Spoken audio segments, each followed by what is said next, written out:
is on match point. We'll go to the CrossFinals finals if he wins one more game. He scouts sOs's shenanigans and defends it one more time. We are going to be jumping into this game right now. Let's jump into Frozen Temple for game number 4.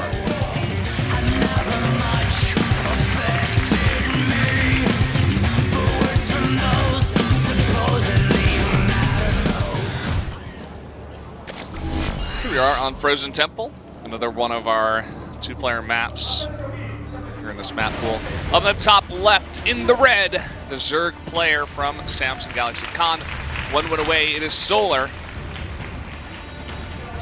And down here at the bottom right, in blue, is the defending BlizzCon champion, sOs.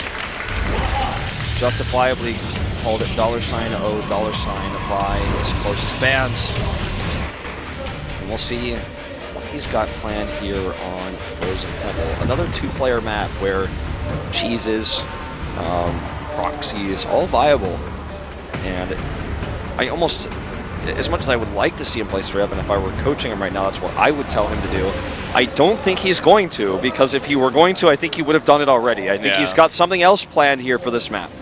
You know what I think we need to see now is Disruptor drops with Speed, Warp Prism. Yeah, I think that's the one. That's the next one, yeah. That's the next reasonable conclusion we can reach from what we've seen so far. I would have to agree. It's pretty good on this map, right? You can get over to that to the opponent's base very fast. First of all, you can drop at the natural quite easily. Yeah, I mean, there's a lot of empty room on the right side of the main where you can drop it and hide it, and then just send in the ball. Yeah, you can hit the main, hit the third base really fast. Definitely. We've seen players do it before. I'm not sure about against Zerg, but I think we've definitely seen it against Terran. Hush did it against Zerg on the Gettysburg in the Challenger match. Yeah. That was an interesting game to say the least. But we'll see. Not one that I'd go back and rewatch. No. I'm surprised you remember that one. I tried not to, but it haunts me. Haunts you? Yeah. Impressive that he qualified for Star League, though. I'm kind of a secret Hush fan myself. The practice Bonjour. Well, he's quite good. Let's see what happens here, because so far we don't know, obviously, what the tech is. Solar is already very carefully sending his overlords across to gain that valuable information. The mothership core is out. Gas will build. And the question on everyone's mind is to build what? Will he spend that gas on a Stargate here? No, two more gates. 2 gates. And then probably a Twilight, I'd assume. It leads that way. Now what sOs could also just do here is do a more traditional Adept timing with Glaives, which is very different than the kind of Adept pressure we've seen from him today, where it's been much more all-in, much more direct. But we'll see. No Twilight just yet. It would be crazy if he just does 3-gate third base. He's making a third base. Yeah, like he's just going to 3-gate Adept into a third, then add the Twilight Council after the Nexus. He's pooling so much gas, though. I'm surprised, that he's mining this much and he just hasn't used it at all. Could warp in some sentries here with that gas. They'll make sure he can hold on to this base. The other thing to note is that Solar, because he was so afraid of another all-in, he played super safe, and it took a late third. So actually, economy-wise, finally SOS's mind game has caught up with Solar a little bit, because it's been so aggressive that Solar plays so passively that now SOS has this lead, in a sense, in economic sense, because he has this third Nexus so quickly. So now, instead of trying to drone up to compensate for that, it looks like Solar might be looking to put on some aggression. He stopped droning entirely. He's adding a Roach Warren. This is the Sue move, where it's like, what? No, you can't do that. I'm just going to go kill you. Very July Zerg as well. These aggressive Zergs we've seen for years and years. Life, also a player who would do things like this himself. So we'll see what comes of this. Obviously, if he gets this forge up, if he gets some cannons, this is definitely holdable. And he's kind of, I feel like getting an idea of what is to come with these shades. It's almost like he's just scouting. He sees so many lings, right? But it could just be a response to the adepts. You know, maybe he thinks, oh, he's overreacting. He hasn't seen the roaches at all. He hides the roaches. I think you're actually absolutely correct. I think he's looking at this as this is a response to my adept pressure. He did not scout the drones. Yeah, he did not scout the drones. And he has no cannons. He's moving out. Oh, boy. He has no idea right now. Solar is outplaying him right now. He's playing an even deeper mind game. The only thing that he saw was a low number of drones at the third base. Yeah, but he didn't see the natural at all. Okay, now so what?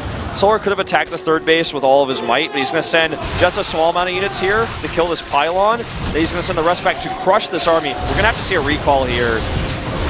Oh, wow, sick control actually by SOS. Damn. He forces the force fields to come out. Yeah, so later he won't have them. Yeah. Very true. And still a very high number of links here. They get in on top, and there's the recall. Get some free damage done in the recall animation. And two roaches going the wrong way. Well, it looks like the rest of the army's coming up. He can way. break this ramp. Okay, two force fields go down. Ravager is done, though. He can pop those. And down it goes. Here they come. Way too many links coming in here. This is so much. A ton of damage. Double overcharge in the cannon, though, is going to buy him some time. Yeah, and almost at this point, Solar is pretty all in. You know, he doesn't have much of a transition point back at home, and he's making only lings. This adept is going to buy so much time. He's warping a sentry in. Can he get the force field off? Looks like Solar's in the back off anyways. Doesn't want to be halfway stuck there as he sees the sentry warping in. Now going to try to do a little bit more poke damage. The rest of the army is rallying across the map. Great force field here. Even those units out, and now even killing a bunch of those roaches. Gets another overcharge up and ready, but the pylon does go down. Cannon unpowered now. Another perfect force field here is finally denied. The cannon's unpowered, as you mentioned. The Ling's struggling to get surface area here, but more and more roaches are coming across the map. The Stalkers go down, and has he broken him? I believe he has. The corrosive piles on the Stalkers that could not move. A nightmare for any Protoss player, and that's going to be a GG. Solar will win 3-1 and go to our finals of the CrossFinal matchup. Very impressive series by our Starlink champion. Scouting hardcore, even in the game where he was duped in a sense. He was scared about more pressure. He took a late save third base with a lot of lings. He turns that into an attack, hides the roaches, tricks SOS into thinking the Lings are defensive, as you were saying, and then boom, smashes him there. He doesn't have his cannons up in time. He hasn't built enough sentries. The sentries are moving across the map, so they have to use their force field energy, as you mentioned, to defend themselves there before he recalls. Yeah. Maybe the play there instead is you recall immediately, as you said, but maybe he just didn't really have, maybe because I don't think he saw the roaches. Maybe he saw one at his third, but maybe you recall and then you try to hold the ramp, or both ramps rather. You have a scout on the south side and then you hold the middle ramp with your sentries and just try to buy time, make more cannons. He had some good setups there with a couple of pylons in the cannon, but it wasn't enough. Yeah. I mean, I think you pretty much just nailed it all on the head there. And so SOS, unfortunately for him, loses the GSL Finals, loses in the first match here, the round of 4. And that's it for $O here, really, for WCS this year. So, sad day, but that's the end of him. We're going to take a short commercial break. Or no, we're going to take an interview, I'm sorry, with our winner here of the round of 4. Interesting. Get to talk to him. First player to make it to the final is Solar. 김유진 선수를 상대로 정말 손쉽게 승리를 가져가셨는데 소감이 어떠신가요? 그래도 확실히 유진이 형이 Very handy win against SOS. How do you feel? 연습 때 해본 경기랑 아예 다른 경기가 계속 나와서 좀 많이 힘들었던 것 같아요. SOS has a unique style, and every map, it's so difficult to know what he's going to do. Practice against, how to practice against SOS, I guess just scout a lot. A lot of people said that SOS would be the one to bring out the strategic builds. So how did you prepare for that? 그냥 기본기로 하는 편이라서 딱히는 전략적인 승부보다 그냥 빌드 한두 개만 준비하고 연습도 그렇게 많이 한 편은 아니었어요. 네. 뭐 Wasn't really 강민 선수 trying to go 입장에서는 for, 오늘 you know, 저도 crazy 이제 strats or 김민진 코치랑 정말 많이 weird 이야기를 builds. 나눴어요. 네. He just plays his 목표한 CVP 상금 based on his 금액이 있다고. fundamentals. 일단 네. 목표는 And 제가 is known for being one of the best CVP players in the world. 혹시 not the 빈백이 best. 왔는데 빈손으로 돌아가지 않을까 진짜 걱정했거든요. 근데 이미 상금도 이미 충분히 확보해놨고 네. 결승도 이렇게 올라간. It's not about his lust for prize money. 이 게임 내적으로 좀 짚어보자면 네. He has 김민진 greedy 선수는 다소 ambitions. 예능감이 있는 빌드를 상당히 많이 들고 So 왔습니다. now that he's made it to the finals, he's getting at least the second place prize. So he's pretty happy about that. 원래 저렇게 해요 게임을. 네. 원래 저렇게 해가지고 저기 유진이 형한테 잡혔고요. 그냥 서로 되게 진지하게 해서 했던 것 같아요. 알겠습니다. 김유진 선수도 예능이 아니라 다큐로 받아들이신 거군요. 네. So more on SOS. Solar knows that he said he was just going to enjoy the game. 선수와 변현우 선수의 경기가 SOS said that. 펼쳐지는데요. 예전에 강민수 But 선수가 he just played his game. 테란전은 확실히 박명호 선수가 잘한다. 하지만 straight up. 토스전은 Now talking about the 내가 next 낫다, 이런 match, 말씀을 Dark 하신 versus 적이 Beyond. 있어요. 기억하시나요? 네, 기억합니다. 근데 오늘 공교롭게도 1경기 강민수 He's like, I want Dark to win so I can beat him again.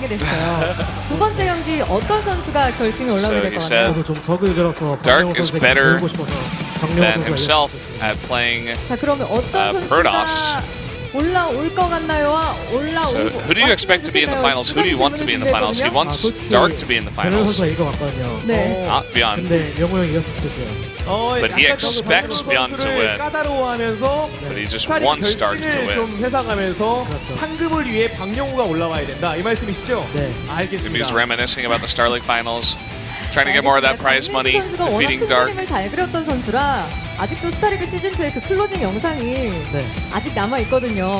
자, 오늘 크로스 파이널에서 강민수 선수의 큰 그림은 어디까지 완성될지 지켜보겠습니다. 결승전에서 뵙겠습니다. 축하드립니다. Bring back to the Star League. 네, He said- cinematic. Yeah, he said in that cinematic everything went according to plan. Yeah. 경기로 다시 찾아뵙겠습니다. I suppose it did in that series as well. Yeah. Very careful play, careful scouting. Yeah, just, you know, his fundamentals are really strong, as he says. I mean, his ZVP is fantastic. He's played according to his plan, like how he likes to play, and really just bopped SOS in that series. It was pretty one-sided, but at least SOS showed us some really cool builds. That's like some of those builds he showed us. Try them on the ladder. You know, you might get some wins. It's definitely a fun way, a different way to play StarCraft. Yeah, And, try that Chargelet Archon one. I might go try that one. That was pretty fun. I want to try the carrier one and see if I can hide it if it works. Like that's what I want to do. What if he hit it outside of his base? Yeah, like at you the know? top right of the map or something. And That's then, like really scary and risky because then you don't have it near your base to defend. Right? But if you think about it, like realistically, as we were talking about, if it's scouted, you lose the game anyways, basically. So, I mean, you're not going to be like, oh, I guess I just don't make carriers because he saw me, or like, you know, you have to use it anyway. So if you get scouted, you just type GG then. Maybe it's more you just, risky, but yeah, or you just make it inside your base still, but you make like 4 cannons at your third, basically to make sure you hold it because the core of the build is just make as many carriers as possible, and you know, do once that you at get all enough, costs. yeah, once you get enough, the Hydras can't deal with all the interceptors. Yeah. And you need to get like infestors out and stuff. It gets to be and corruptors, and it's a different situation entirely. Yeah. Maybe some Vipers as well is another thing. I mean, I don't really know exactly how that matchup really works, like what the best way to deal with that is, because we don't see it. It doesn't happen. Yeah. And so that's why I was excited to see it happen, but unfortunately, Solar is just too careful, and it didn't happen that way. So we're going to be going to another commercial break here in just a bit. It's going to be a shorter one, a 5-minute one, before we do get onto that next matchup of Dark versus Beyond. So make sure you guys don't go anywhere. We'll be right back.